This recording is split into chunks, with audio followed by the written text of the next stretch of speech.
आप क्या समझते हैं इसकी क्या वजूहात थी? क्या वो अपनी लेजिटिमेसी चाहता था बिकॉज वो डिक्टेटर था, उसको एक पॉलिटिकल इंटरनेशनल सपोर्ट मिल गई, उस वक्त पैसा आना शुरू हो गया? आपकी नजर में क्या उसकी लॉजिक क्या थी इन तालिबान को बनाना जो है? लॉजिक तो वही थी जो आप बता रहे हैं कि उसने इस्लामिस्ट प्रॉपर जो था वो एजेंडा तो पाकिस्तान की कॉन्स्टिट्यूशन और लॉ में भी इम्पोज कर दिया था ना। तो अगर तालिबान को उन्होंने उसने कल्टीवेट किया तो then it makes a lot of sense. लेकिन जो मुझे समझ आती है कि तालिबान का राइज तो होता है 1991 में, when Zia-ul Haq was dead and gone. The Taliban came to the front in politics in 1991, और 94 में उन्होंने क्वेटा में हुकूमत कायम कर ली थी। तो जरा देख लें आप, मैंने जो फैक्ट्स मुझे याद हैं, द फिनोमिनन ऑफ तालिबान इस तरह हुआ था कि एक सिविल वॉर चल रही थी अफगानिस्तान में। जब अमेरिकन ने विड्रॉ कर लिया है तो एक सिविल वॉर, और कहा जाता है उस सिविल वॉर में जितने अफगान मारे गए हैं ना, वो during the Russian presence in Afghanistan और उस जिहाद के दौरान नहीं मारे गए।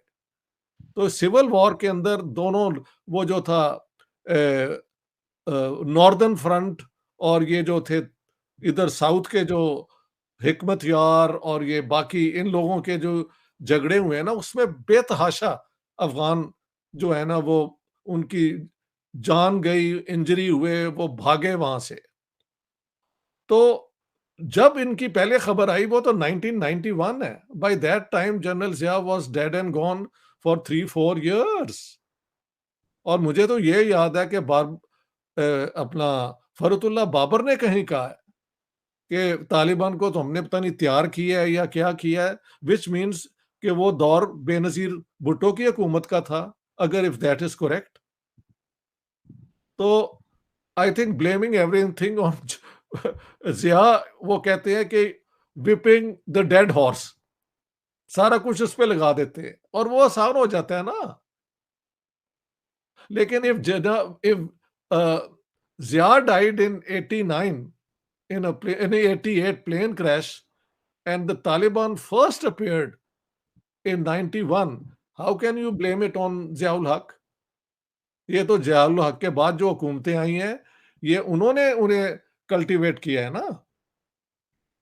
तो मुझे लगता है कि थोड़ा सा आप ये चेक कर लें। मुझे यही याद है कि 91 हुआ ये था कि सिविल वॉर इतनी ज्यादा, वो क्या कहते हैं, ब्लड शेड हुआ था कि जब तालिबान जो स्टूडेंट थे, तालिबान मीन स्टूडेंट्स, ये जो, हाँ आप ये कह सकते हैं कि जो बने थे वो यार मदरसे, 300-400 से हजारों मदरसे हो गए, वो प्रोजेक्ट जियाउल हक का बनाया हुआ है।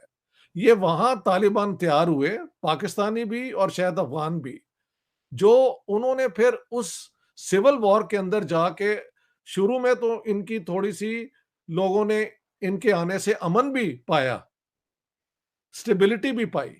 लेकिन जब ये हुकूमत में आ गए काबुल में, तो इन्होंने औरतों को पब्लिकली फ्लॉग करना शुरू कर दिया और बेतहाशा प्रिमिटिव किस्म की सजाएं देनी शुरू कर दी। तो तालिबान तब से एक, they are a big menace, a curse for this region। तो मुझे Taliban are a product of the madrasas, but the Taliban movement got promotion in 1991, और उसका बेनजीर भुट्टो की हुकूमत थी, मुझे तो ये याद है।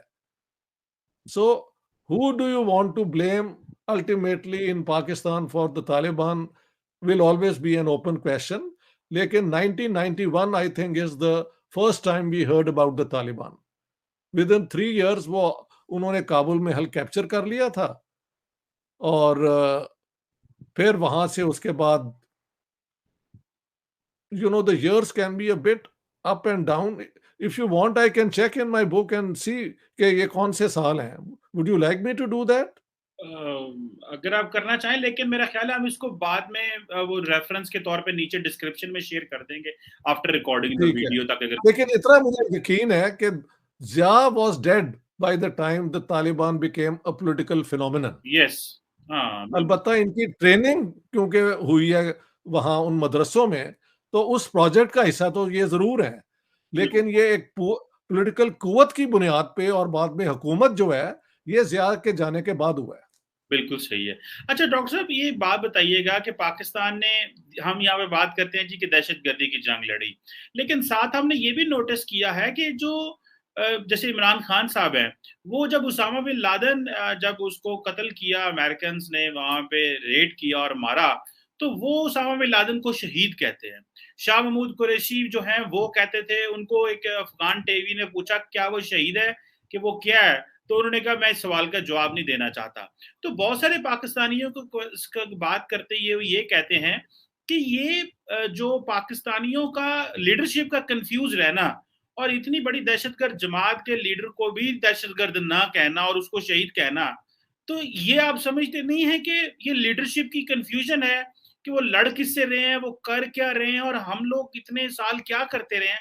आप इसको किस एंगल से देखेंगे इस बात यही जो आपने कहा है, कन्फ्यूजन तो बिल्कुल है ना, कि जिन जब नज़र आता है कि ये लोग मिलिटेंट हैं, इनकी आइडियोलॉजी जो है, वो बार्बरिज़्म पे बेस्ड है, तो उसकी ज़द में तो जो आएगा वो उसको उड़ा के रख देंगे। तो इन हुकूमतों ने, इन लोगों ने अपना इमरान खान, आपको पता है कि उन्हें तो तालिबान खान भी लोग कहते रहे हैं। तो अब all that is on the table now, nothing is hidden. So क्यों ये सारा कुछ करते हैं, वो मैंने एक्सप्लेन किया कि Pakistan has taken upon itself A mission जो इसके बस में नहीं है, कि सारी दुनिया में ये फ्रंट लाइन है इस्लामिक उम्मा का। तो उस उम्मा को फ्रंट लाइन बनते-बनते ये सब मुसीबतें पाकिस्तान पे आ गई हैं। जो टेररिज़्म हुई पाकिस्तान में, कुछ लोग कहते हैं 80,000 हमारे लोग मारे गए, शहीद हुए, कुछ 50,000 कहते हैं, whatever the figure, even one innocent person dead is too many, मैं समझता हूँ। तो इन्हीं लोगों को अब दोबारा आप रिहैबिलिटेट कैसे कर सकते हैं यार? अगर आप रिहैबिलिटेट कर रहे हैं तो सबसे पहले तो वो सरेंडर करें अपने वेपन्स। पाकिस्तान के जो फिर स्कूल होने चाहिए जहाँ पे उन्हें रिहैबिलिटेट किया जा रहा हो, कि उन्हें एक और किस्म की सोच दी जा रही है। अगर ये कुछ नहीं हो रहा, तो रिहैबिलिटेशन फिर दोबारा, यानी कि नॉर्मल सोसाइटी में उनके लाने के लिए क्या इक़दाम किए जा रहे हैं? You see, you can't use words without giving them some content. तो इन्होंने क्या किया है? अगर अब खैबर पख्तूनख्वा में बट्टा भी लेना उन्होंने शुरू कर दिया, तो they are back at the game they know so well how to play. तो सत्यानाश तो अब पाकिस्तान का होगा ना। सो आई डोंट नो, मैं अब हम